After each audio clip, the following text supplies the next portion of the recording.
નમસ્તે મિત્રો, વેલકમ. કેમ છો બધા મિત્રો? હવે આજે આપણે શ્રેણિકની અંદર નવો પોઈન્ટ જોવાનો છે, પરિવર્ત શ્રેણિક. પરિવર્ત શ્રેણિક કોને કહેવાય, બરાબર, અને એના ગુણધર્મો. બરાબર. હવે જો કોઈ શ્રેણિક એમ ક્રોસ એન, કોઈ શ્રેણિક એ છે, બરાબર. એ કોઈ શ્રેણિક છે કે જેની એ આઈ જે એ કોઈ શ્રેણિક છે એમ ક્રોસ એન. દાખલા તરીકે આપણે ઉદાહરણ લઈએ, કોઈ એ શ્રેણિક, બરાબર, કોઈ એ શ્રેણિક લઈએ, બરાબર. તો એમ ક્રોસ એન, તો આની કક્ષા કેટલી છે? 3 હાર, બરાબર, અને 2 સ્તંભ છે. આવો કોઈ એમ ક્રોસ એન શ્રેણિક છે. ચાલો, હવે કીધું કે એની બધી જ હારને અનુરૂપ સ્તંભમાં, એટલે કે આ જે હાર છે એને અનુરૂપ સ્તંભમાં અને બધા જ સ્તંભને અનુરૂપ હારમાં અદલ બદલ કરવામાં આવે. એટલે આ જે સ્તંભ છે એને હાર બનાવી દે અને હાર છે એને સ્તંભ બનાવી દે. અહીંયા હાર કેટલી છે? 3 હાર છે, બરાબર, 2 સ્તંભ છે. તો એ 3 હારને 3 સ્તંભ બનાવી દે અને 2 સ્તંભ છે એને 2 હાર બનાવી દે. એ રીતે હારને સ્તંભમાં અદલ બદલ કરવામાં આવે અને સ્તંભને હારમાં અદલ બદલ કરવામાં આવે, બરાબર. તો તેથી મળતા શ્રેણિકને પરિવર્ત શ્રેણિક એટલે કે ટ્રાન્સપોઝ ઓફ મેટ્રિક્સ કહે છે. Transpose of matrix A transpose પણ તમે કહી શકો. પરિવર્ત શ્રેણિકને એ ડેશ અથવા આ ટ્રાન્સપોઝ જે છે એનો ઉપર એ ટ્રાન્સપોઝ વડે દર્શાવવામાં આવે છે. એની ઉપર ટી ઘાત એ ડેશ અથવા એની ઉપર ટી ઘાત એ ટ્રાન્સપોઝ. આને આપણે એ ડેશ કહી શકાય અને આને એમ કહેવું હોય તો એ ટ્રાન્સપોઝ કહેવાય, બરાબર.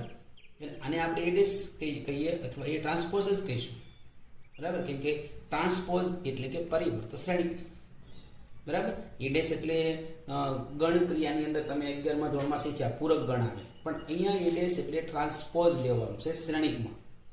એ ટ્રાન્સપોઝ, બરાબર, ને એ ડેશ વડે દર્શાવાય અથવા એ ટ્રાન્સપોઝ વડે દર્શાવાય. ફરીથી શું કરવાનું છે?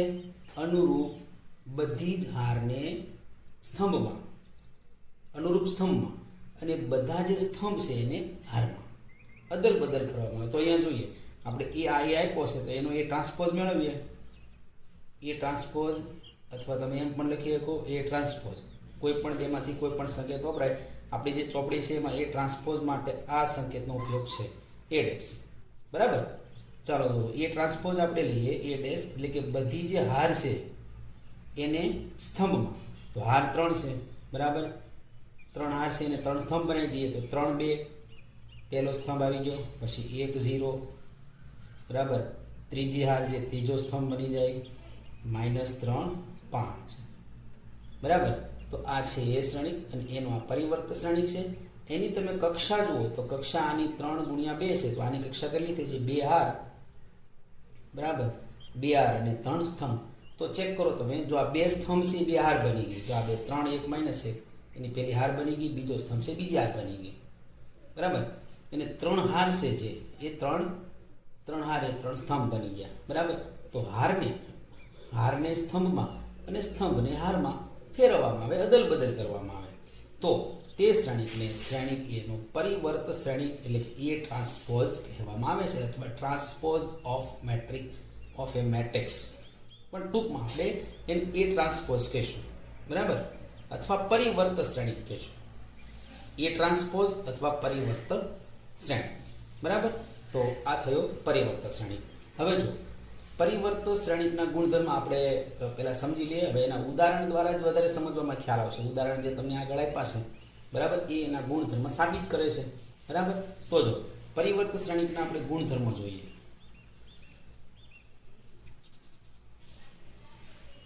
ચાલો, ગુણધર્મમાં પહેલો ગુણધર્મ કે કોઈ પણ શ્રેણિક હોય, બરાબર, એનો પરિવર્ત શ્રેણિક એ ડેશ છે. હવે એનો પરિવર્તક શ્રેણી, પરિવર્ત શ્રેણિકનો પરિવર્ત શ્રેણિક એટલે તે પોતે આવી જશે, બરાબર. પરિવર્ત શ્રેણિકનો હવે જો આ શ્રેણિક જે છે એનો પરિવર્ત શ્રેણિક છે એ ટ્રાન્સપોઝ એ ડેશ, બરાબર. હવે એનો પાછો હું પરિવર્ત શ્રેણિક કહું, બરાબર. જો એ ડેશ છે, બરાબર. એનો પાછો પરિવર્ત શ્રેણિક કરવામાં આવે તો આને પાછું આપણે પરિવર્ત કરશું, હારને સ્તંભમાં અને સ્તંભને હારમાં અદલ બદલ કરી નાખીશું એટલે ફરીથી આપણે એ મળી જાય. બરાબર. તો જો હારને સ્તંભમાં અને સ્તંભને હારમાં બેની હાર છે એને સ્તંભ બનાવી દઈએ. 3 1 -3 2 બીજી હારને બીજો સ્તંભ બનાવી દઈએ. 2 0 5 તો ફરીથી આ તમને એ મળી ગયો. બરાબર. એટલે પરિવર્ત શ્રેણીનો પરિવર્ત શ્રેણી, એ ટ્રાન્સપોઝ એનો ટ્રાન્સપોઝ, એ ડેશ એનો ડેશ, એટલે ફરીથી તમને એ મળે. બરાબર. ચાલો બીજો ગુણધર્મ છે. હવે જો માની લો કે કોઈ શ્રેણિક આ એ છે. બરાબર. એને તમે કોઈ અદિશ એ વડે ગુણાકાર કર્યો, કે વડે, એ શ્રેણિક છે ને કોઈ અદિશ કોઈ અચળ સંખ્યા કે વડે ગુણાકાર કર્યો. હવે એનો જે ટ્રાન્સપોઝ લેવામાં આવે, આખાનો ટ્રાન્સપોઝ, એના બરાબર થશે કે એ ડેશ. બરાબર. સેપરેટ તમે ટ્રાન્સપોઝ આપો એટલે અચળ સંખ્યાને કોઈ ટ્રાન્સપોઝ લાગે નહીં, અચળ સંખ્યાનો કોઈ પરિવર્ત થાય નહીં, પરિવર્ત માત્ર એનો થશે. બરાબર. એટલે કે એ હોલ ડેશ હોય તો એના બરાબર થશે કે એ ડેશ. બરાબર. આ એનો બીજો ગુણધર્મ અચળ સંખ્યાનો છે કે આખાનો ડેશ કરો તો કે ને તમે કદાચ 12 લઈ લો, અચળ સંખ્યા હોય તો, ને પછી એ ડેશ કરી નાખો તો બંને સરખું જ થશે. બરાબર. ચાલો ત્રીજો ગુણધર્મ સરવાળામાં છે. હવે માની લો કે કોઈ બે શ્રેણિકનો સરવાળો બાદબાકી કોઈ પણ તમે કર્યો. બરાબર. એનો તમે ટ્રાન્સપોઝ કર્યો, એટલે કે પરિવર્ત શ્રેણિક લીધો, a પ્લસ બી એનો પરિવર્ત શ્રેણિક હોલ ડેશ. બરાબર. તો અહીંયા બંનેને સેપરેટ પરિવર્ત શ્રેણિક થઈ જાય, a ડેશ વત્તા બી ડેશ. બરાબર. a plus B whole dash હોય તો બંનેને સેપરેટ પરિવર્ત શ્રેણી કરીને સરવાળો કરવામાં આવે તો બંને પરિણામ સરખા મળે. બરાબર.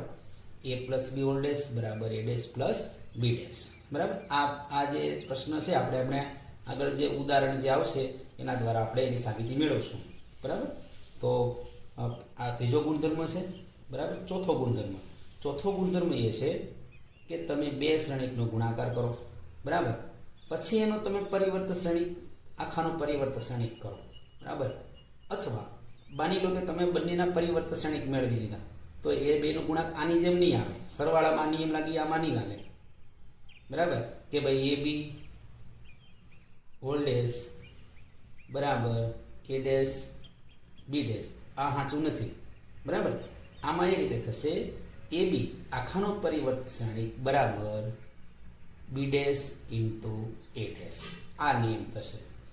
પરિવર્ત શ્રેણિકમાં જ્યારે ગુણાકાર હોય, ગુણાકારનો પરિવર્ત બરાબર તેના બંનેના સેપરેટ ડેશ નહીં થઈ જાય, બંનેના ક્રમ બદલાઈ જશે.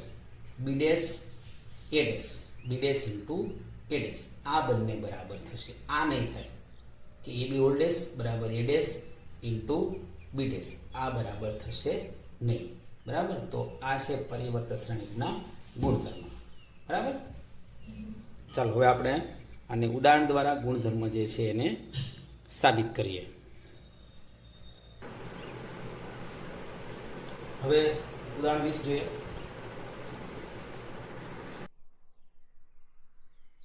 હવે ઉદાહરણ 20 જોઈએ આપણે. તો ઉદાહરણ 20 માં તમે જુઓ તો બે શ્રેણિક a અને b આપેલા છે. તો a અને b શ્રેણિક છે એમાં આપણે ત્રણ હમણાં જે ગુણધર્મ 4 ગુણધર્મો જોઈએ. બરાબર. તો એ 4 ગુણધર્મમાંથી 3 ગુણધર્મ આપણે 20મું જે ઉદાહરણ છે એમાં આપણે ચેક કરવાના છે, સાબિત કરવાના છે. બરાબર. હવે જો અહીંયા એમ કીધું છે કે પહેલો ગુણધર્મ કે કોઈ પણ શ્રેણિક છે એનો પરિવર્ત શ્રેણિક અને એનો પરિવર્ત શ્રેણિક લો, એટલે કે તે પોતે આવે એ ટ્રાન્સપોઝ, એનો પાછો ટ્રાન્સપોઝ કરવામાં આવે તો ફરીથી તમને પાછું એનો એ શ્રેણિક મળી જાય. તો જો અહીંયા તમને આ એ શ્રેણિક આપેલો છે. ચાલો પહેલું જોઈએ. એ શ્રેણિક આપેલો છે.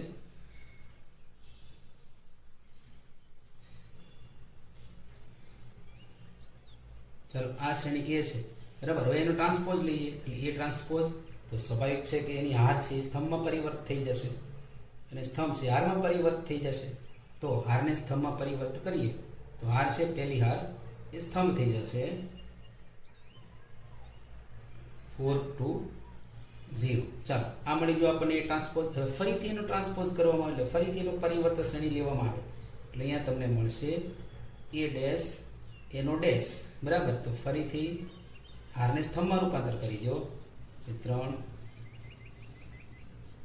√3 એટલે કે જે હાર છે એને સ્તંભમાં રૂપાંતર કરી અને સ્તંભને હારમાં રૂપાંતર કરીએ એટલે 3 √3 2. પહેલો સ્તંભ પહેલી હાર બની ગઈ, બીજો સ્તંભ 4 2 0. તો માટે a ડેશ એટલે કે પરિવર્ત શ્રેણિક, એનો પરિવર્ત શ્રેણિક એટલે કે તે પોતે મળે. બરાબર. તો આ પહેલો જે ગુણધર્મ સાબિત થયો કે કોઈ પણ શ્રેણીનું પરિવર્ત શ્રેણિક લીધો એનો ફરીથી પરિવર્ત શ્રેણિક લેવામાં આવે એટલે તે પોતે મળે. બરાબર. ચાલો હવે બીજો ગુણધર્મ લઈએ. તો બીજો ગુણધર્મ છે a પ્લસ બી. પછી એનો આખાનો પરિવર્ત શ્રેણિક લેવામાં આવે અને પરિણામ નંબર 1 કહીએ. પછી બંને શ્રેણિક જે છે એના બંનેના પરિવર્ત શ્રેણિક લઈ અને પછી એનો સરવાળો કરવામાં આવે તો બંને પરિણામો તમને સરખા મળશે. બરાબર. ચાલો સૌથી પહેલા આપણે કરીએ a પ્લસ બી. ચાલો a પ્લસ બી આપણે રકમમાં બંને શ્રેણિક આપેલા જ છે. a પ્લસ બી કરીએ. ચાલો a પ્લસ બી અનુરૂપ ઘટકનો સરવાળો થશે, બંનેની કક્ષા સમાન છે. ચાલો અનુરૂપ ઘટકનો સરવાળો કરો, 3 + 2 5. પછી બીજો ઘટક છે √3 - 1. ત્રીજા ઘટકનો સરવાળો 2 + 2 એટલે 4. ચાલો બીજી હાર લઈએ, 4 ને 1 5, પછી 2 ને 2 4, 0 + 4 એટલે કે 4. બરાબર. આ મળ્યો આપણને a પ્લસ બી. ચાલો હવે એનું પરિવર્ત શ્રેણિક લઈએ. તો પરિવર્ત શ્રેણિક તમે લેશો એટલે તમને મળશે માટે a પ્લસ બી આખાનો પરિવર્ત શ્રેણિક ટ્રાન્સપોઝ, a પ્લસ બી આખાનો ટ્રાન્સપોઝ, હોલ ટ્રાન્સપોઝ. ચાલો તો આ હાર છે એને કેમાં રૂપાંતર કરવાની છે? અનુરૂપ હારને અનુરૂપ સ્તંભમાં. તો આ જે હાર છે પહેલી હારને પહેલી હાર છે એને પહેલો સ્તંભ બનાવી દઈએ, બીજી હાર છે એને બીજો સ્તંભ બનાવી દઈએ. બરાબર. તો જો પહેલી હાર પહેલો સ્તંભ બની જાય 5 √3 - 1 4. ચલો બીજી હાર 5 4 4.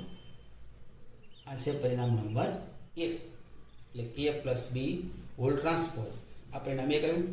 ચાલો હવે બીજું પરિણામ. તો a અને b dash, a dash b dash એટલે કે a પરિવર્ત અને b પરિવર્ત મેળવીને બંનેનો સરવાળો કરીએ. ઓકે. ચાલો તો સૌથી પહેલા મેળવીએ પરિવર્ત. ચાલો a પરિવર્ત એટલે a ટ્રાન્સપોઝ પેલો થશે. ચાલો એનો પરિવર્ત શ્રેણિક લખીએ. એનો પરિવર્ત શ્રેણિક થશે 3 √3 2. પહેલી હાર છે પહેલો સ્તંભ બની ગયો, બીજી હાર 4 2 0. આ એ પરિવર્ત મળ્યો. હવે બી પરિવર્ત, બી ટ્રાન્સપોઝ. ચાલો બી પહેલી હાર છે પહેલો સ્તંભ બની જાય 2 - 1 2. બીજી હાર છે 1 2 4. ચાલો હવે અનુરૂપ a dash plus B dash એટલે એ પરિવર્ત પ્લસ બી પરિવર્ત. બરાબર. જમણી બાજુ. તો માટે એ પરિવર્ત પ્લસ બી પરિવર્ત. ચાલો અનુરૂપ ઘટકનો સરવાળો કરીએ. તો અનુરૂપ ઘટકનો સરવાળો કરો એટલે થશે 3 + 2 5, 4 ને 5 √3 - 1. પછી આવશે 4 2 + 2 4, 0 + 4 4. ઓકે. તો આ છે પરિણામ નંબર 2. તો પરિણામ 1 અને 2 તમે જુઓ તો બંને પરિણામ સરખા છે. માટે પરિણામ 1 અને 2 પરથી a plus B whole transpose એટલે કે આખાનું પરિવર્ત is equal to a transpose plus B transpose. Okay. તો આ બીજો જે ગુણધર્મ છે તે સાબિત થયો. બરાબર. ચાલો લખી નાખો. હવે જોઈએ આ ત્રીજો જે ગુણધર્મ છે તે પરિવર્ત શ્રેણીના ગુણધર્મમાં કોઈ અચળ k માટે kb whole dash is equal to k into B dash. એટલે કે આ k છે એ અચળ છે. બરાબર. કોઈ શ્રેણિક સાથે અચળ સંખ્યા ગુણાયેલી હોય, બરાબર, તો તમે એને ડાયરેક્ટ તમે સામાન્ય કાઢી નાખો ને પછી આ બીનો પરિવર્ત કરી નાખો. બરાબર. એટલે તમને બંને સરખું જ પરિણામ મળશે. ચાલો તો આપણે ગુણધર્મ આ જે છે સાબિત કરીએ ત્રીજું પરિણામ. બરાબર. જે પરિવર્ત શ્રેણિકનો ગુણધર્મ છે. હવે જો ત્રીજું પરિણામ સાબિત કરવા માટે સૌથી પહેલાં આપણે લઈશું કેબી. ઓકે, કેબી મેળવશું. ચાલો સૌથી પહેલાં આપણે કેબી મેળવીએ. કેબી કે ઇન્ટુ બી શ્રેણી, બરાબર. ચાલો બી શ્રેણી 2 - 1 2 પહેલી હાર બીજી હાર. ચાલો અંદર ગુણાકાર કરી દઈએ. કેબી અંદર ગુણાકાર કરો. 2k - k 2k k 2k 4k. Okay, ચાલો હવે આનો પરિવર્તન શ્રેણિક કરીએ.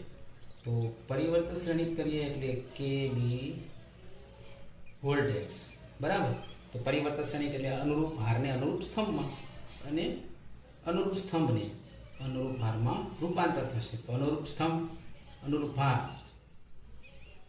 2k - k 2k k 2k 4k. Okay, પરિણામ નંબર 1.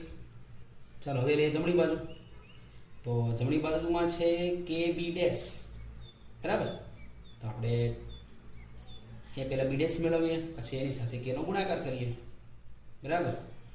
ચાલો તો આ બંને પરિણામો તમને સરખા મળવા જોઈએ. ચાલો કે બી ડેશ લઈએ એટલે કે ઇન્ટુ બી ડેશ. તો ચાલો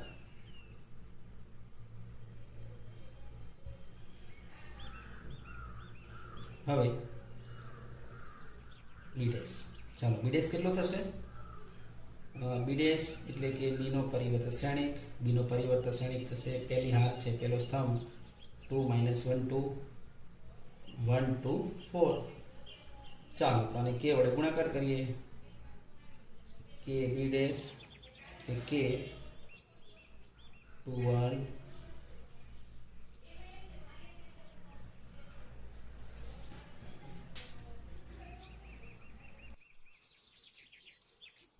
ચાલો હવે આ કે નો અંદર ગુણાકાર કરી દઈએ. બી ડેશ આપણે મળી ગયો, એની સાથે કે નો ગુણાકાર કરીએ. કે અંદર ગુણાકાર થશે તો માટે K B dash is equal to K નો અંદર ગુણાકાર કરીએ એટલે થશે 2k k પહેલી હાર માઇનસ કે 2k 2k 4k. ઓકે, તો આ છે પરિણામ નંબર 2. તો 1 અને 2 તમે ચેક કરો તો બંને પરિણામ સરખા છે. માટે પરિણામ 1 અને 2 પરથી k B whole dash is equal to k B dash, બરાબર. તો આ થયું ત્રીજું પરિણામ સાબિત. ચાલો તો હવે આ લેક્ચર હવે અહીંયા પૂરો કરીએ છીએ અને મળીશું નવા લેક્ચરની અંદર, નવા વિડીયોની અંદર, નવા ઉદાહરણ સાથે, નવા દાખલા સાથે. Okay, good bye.